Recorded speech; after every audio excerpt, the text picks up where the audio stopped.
வணக்கம். டைம் இல்லை அப்படின்னு நம்ம சொல்லுவோம். வரலான்ட்டு இருந்தேன் மாப்பிள்ள, டைம் இல்லை.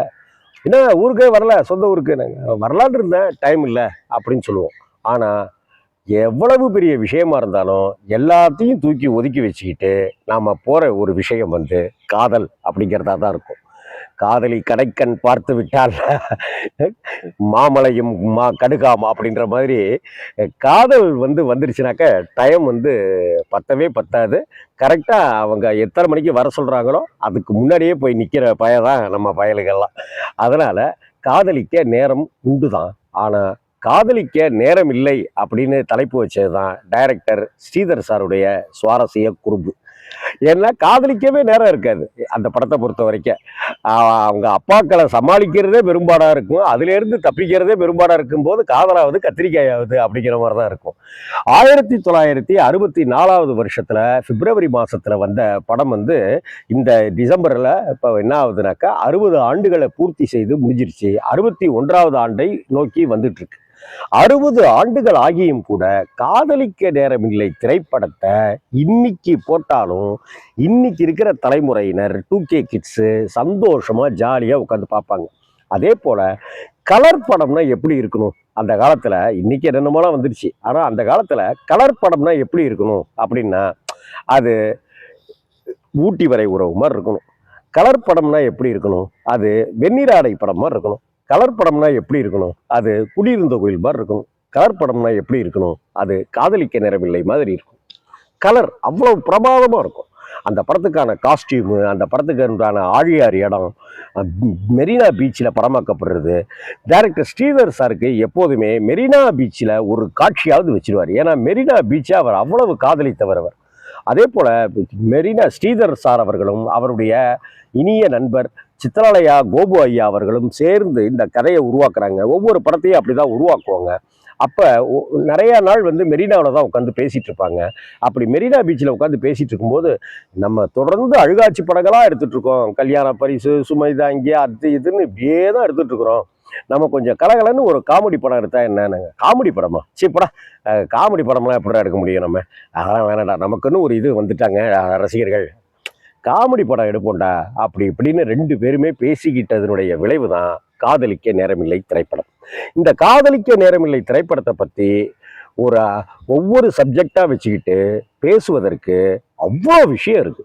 ஏன்னா காதலிக்க நேரமில்லையில அந்த ஒளிப்பதிவாளர் வின்சென்ட்டை பற்றியே நம்ம அவ்வளோ பேசலாம். அதே போல காதலிக்க நேரமில்லை திரைப்படத்துல நாகேஷ், டிஎஸ் பாலையாவை வச்சுக்கிட்டு அவ்வளோ பேசலாம்.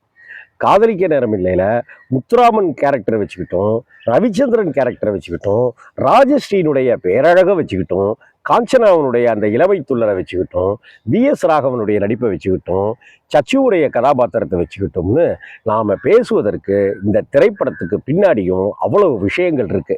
காதலிக்க நேரமில்லை திரைப்படத்துக்கு முன்னாடி வரைக்கும் சச்சு ஹீரோயினா நடித்த 2 படங்கள்லாம் வந்திருக்கு. உண்மையிலேயே சச்சு அவங்களுடைய அழகுக்கு, அவங்களுடைய இளமைக்கு ஹீரோயினா ஒரு ரவுண்டு வந்திருக்க வேண்டியவர் தான். ஆனால் அந்த சமயத்தில் ஸ்ரீதர் சார் சச்சுவை கூப்பிட்டு இந்த படத்தில் ஒரு கேரக்டர் இருக்குது, நீங்கள் நடிக்கிறீங்க நாகேஷ்க்கு ஜோடி அப்படின்ன உடனே சச்சுவுக்கு ஒரு வருத்தம். ஏன்னா ஆனந்தன் மாதிரியானவங்க கூடலாம் நடித்தவங்க, ஹீரோயினாக நடித்தவங்க இப்போ நம்ம காமெடி ரோல் பண்ணுறதா வேணாம் சார் அப்படின்னு சொல்லிட்டாங்க. ஆனால் திரும்ப திரும்ப வலியுறுத்தி இதற்கப்புறம் உனக்கு நல்ல வாய்ப்புகள்லாம் கிடைக்கும், நானே தொடர்ந்து வாய்ப்புகள்லாம் தரேன் அப்படின்னு சொல்லிட்டு தொடர்ந்து சச்சுவை ஸ்ரீதர் சார் தன்னுடைய படங்களில் வாய்ப்பு கொடுத்தார், கேரக்டர் கொடுத்தார். அது மட்டும் இல்லாமல் ஒருவேளை சச்சு அவர்கள் அன்னைக்கு நடிகை ஹீரோயினாவே நடிச்சிருந்தாக்க அடுத்த ஒரு 10-15 படங்கள் 20 படங்களுக்கு அப்புறம் அவங்க காண போயிருப்பாங்களோ என்னமோ சொல்ல தெரியல. ஆனால் இந்த ஒரு ட்ராக்கை ஸ்ரீதர் சார் மாற்றி விட்டது தான் சச்சு அவர்களுடைய வாழ்க்கையில மிகப்பெரிய பாக்கியம். இது பற்றி சச்சு அம்மாட்ட பேசிட்டு இருக்கும்போது ஒரு தடவை எனக்கு பேட்டி கொடுத்தப்ப அவங்க சொன்னாங்க, ராம்ஜி சார், காதலிக்க நேரம் இல்லையில எல்லாத்தையும் தாண்டி நான் நடிக்க ஒத்துக்கிட்டதுக்கு என்ன தெரியுமா காரணம் அப்படின்னாங்க. என்னம்மா அப்படின்னேன். அந்த படம் கலர் படம் சார் அப்படின்னாங்க. அந்த காலத்துல கலர் படத்துல நடிக்கிறதுங்கிறது ஒரு பெரிய சந்தோஷமான விஷயம். அந்த வகையில சச்சு அவர்கள் முதல்ல ஒரு கலர் படத்துல நடிச்சிருக்காங்கனாக்கா அது காதலிக்க நேரமில்லையில தான். பாருங்க, சித்ராலயா தயாரிப்புல, அதாவது ஸ்ரீதர் சார் தயாரிக்கிற அந்த படத்துல காதலிக்க நேரமில்லைன்னு ஒரு படம் எடுக்கிறாங்க.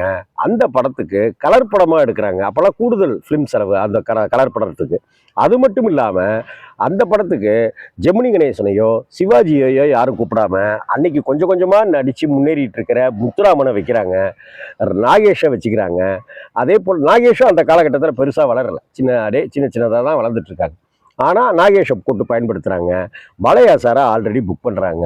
இந்த பக்கத்தில் பார்த்தாக்கா ரவிச்சந்திரன் அப்படிங்கிறவரையும் ரவிச்சந்திரனுடைய ஸ்டைலையும் ரவிச்சந்திரன் சிகரெட் குடிக்கிறதையும் பார்த்துட்டு ஸ்ரீதர் சார் தம்பி நடிக்க வரீங்களா அப்படின்னு சொல்லிட்டு கூப்பிட்டாரு. ரவிச்சந்திரனுடைய சொந்த ஊர் திருச்சியில் பீமநகர் ஏரியாவில் யானகட்டி மைதானம்ங்கிற ஒரு ஏரியா தான் அவருடைய சொந்த ஊர். அது அதே போல் காஞ்சனாவை வந்து ஒரு ஃப்ளைட்டில் போயிட்டு இருக்கும்போது அங்கே ஒரு ஏர் ஹோஸ்டஸை பார்க்குறாரு. அந்த ஏர் ஹோஸ்டஸ் பணியாற்றி கொண்டிருந்த காஞ்சனாவை அப்படியே தரையில் இறங்கி கொண்டு வந்து அப்படியே கோடம்பாக்கம் ஸ்டுடியோவுக்கு கூட்டு வந்துட்டாரு. அதுதான் இந்த காதலிக்க நேரமில்லை. இந்த காதலிக்க நேரமில்லை திரைப்படத்தை பொறுத்த வரைக்கும் பாட்டு, கதை, படம், காமெடி, எந்த காட்சிகளுமே சோடையே போக முடியாது. இது எல்லாத்தையும் விட இந்த படத்தை தூக்கி அப்படி நிறுத்தினதுல யாரா பங்கு முதல் ஃபர்ஸ்ட் மார்க் அப்படின்னாக்க டிஎஸ் பாலையா அவர்கள் தான். டிஎஸ் பாலையாவுடைய கேரக்டரை டிஎஸ் பாலையாவை தவிர வேற யாருமே பண்ணியிருக்க முடியாது. இந்த படத்துல டைட்டிலையும் டிஎஸ் பாலையாவுடைய பேர் தான் முதலில் வரும். அதுக்கப்புறம் தான் மற்றவர்களுடைய பேரெல்லாமே வரும். வின்சென்ட் சாருடைய கேமரா இந்த படத்துக்கு அழகுக்கு மேல அழகு சேர்த்துக்கிட்டே இருக்கும். பாட்டு விஸ்வநாதன் ராமமூர்த்தியும் கண்ணதாசன் ஐயாவும் சேர்ந்து அந்த மூவரும் சேர்ந்து அப்படி ஒரு பாட்டை போட்டிருப்பாங்க. ஒரு பாட்டை என்னடானாக்க பிபிஎஸ் பாடியிருப்பாரு, ஒரு பாட்டை என்னடானாக்க சீர்காழி கோவிந்தராஜன் பாடியிருப்பாரு, இன்னொரு பாட்டை என்னடானாக்க ஜேசாஸ் பாடியிருப்பாரு. அப்படின்னு பல கலவைகள் தான். இன்னைக்கு பெரிய டான்ஸ் மாஸ்டர்னு அன்னைக்கு அந்த காலத்தில் கமலஹாசனுக்கு மாஸ்டராக இருந்த தங்கப்பன் மாஸ்டருடைய பாட்டு டான்ஸ் மூமெண்ட்ஸு இந்த படத்துக்கு ஒரு புது பாணியாகவே அமைஞ்சுது. வெஸ்டர்ன் டைப்ல இசையமைத்த அந்த விஸ்வநாதன் வேலை வேணுங்கிற பாட்டா இருக்கட்டும், நாளாம் நாளாம் திருநாளாம் அந்த பாட்டா இருக்கட்டும், காதலிக்க நேரமில்லை அப்படிங்கிற அந்த பாட்டா இருக்கட்டும், அதை என்ன பார்வை உந்தன் பார்வை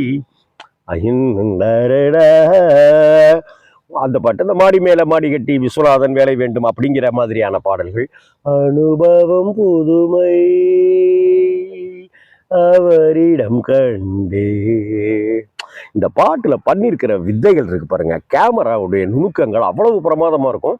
அதே போல என்ன பார்வை அப்படின்னு ஃபர்ஸ்ட் எடுத்த உடனே பாட்டுல தான் ஆரம்பிக்கும். அந்த பாட்டு, அந்த காரை கொண்டு வந்ததே ஒரு பெரிய சுவாரஸ்யமான கதை இருக்கு. அந்த காரை ஏற்பாடு பண்ணி அந்த மாதிரி தான் ஒரு கார் வேணும்னு ஸ்ரீதர் சார் கேட்க, அந்த கார் வந்து அப்படியே காரை ஓட்டிட்டு ஓப்பன்ல இருக்கும் காரு. அதுக்கப்புறம் ஒரு பட்டனை அழுத்தினாக்கா அந்த கார் அப்படியே வந்து மொல்ல மூடிக்கும். இந்த பாட்டுக்கு இந்த மாதிரி கார் வேணும்னு ஸ்ரீதர் சார் ஆசைப்படுறாரு. சித்ராலயா கோபு சார் அந்த காரை எப்படியோ ஒருத்தங்கிட்டேருந்து பிடிச்சி கொண்டு வந்து அந்த பாட்டில் இறக்கியிருப்பாரு. பார்த்தீங்கன்னா தெரியும். அதே போல் இன்னைக்கு என்னென்னமோலாம் சொல்லிட்டு இருக்கிறோம். கேமரா ஆங்கிள் அப்போவே ரசித்து வைப்பார் ஸ்ரீதர் சார். முத்துராமன் கார் ஓட்டிகிட்டு இருப்பார். முத்துராமன் முன்னாடி கண்ணாடி இருக்கும். அந்த கண்ணாடியில் வந்து காஞ்சனா டான்ஸ் ஆடிட்டு இருக்கிறது தெரியும். அதே போல் கார் வந்துக்கிட்டே இருக்கும். காஞ்சனா டான்ஸ் ஆடிட்டே இருப்பாங்க.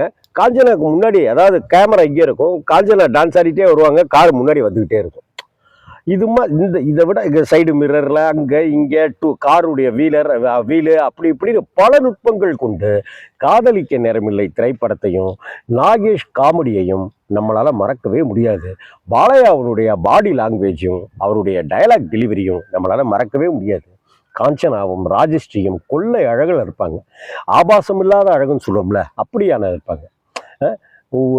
உதவிக்கு வரலாமா உங்கள் பொன்னான கைகள் புண்ணாகலாமா, உதவிக்கு வரலாமா சம்மதம் வருமா, ஹோய் சந்தேகம் தானா.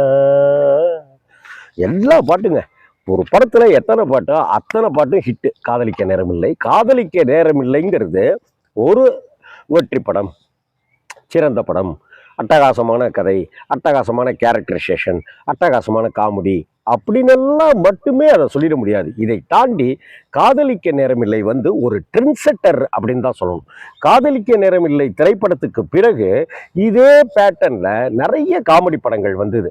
நம்ம சித்ராலயா கோபு சார் பண்ண காசேதான் கடவுளடா மாதிரியான படமா இருக்கட்டும், உத்தரவின்றி உள்ளேவா மாதிரியான படமா இருக்கட்டும், சுமதி என் சுந்தரி மாதிரியான படமா இருக்கட்டும், இதை தாண்டி ஜெய்சங்கருடைய அந்த காலத்துல வந்த வரிசையான படங்கள் எல்லாமே இந்த பேட்டர்ன்ல வச்சுக்கிட்டு நிறைய கதைகளை வெவ்வேறு கதைகளை தான் வச்சுக்கிட்டு பண்ணாங்க.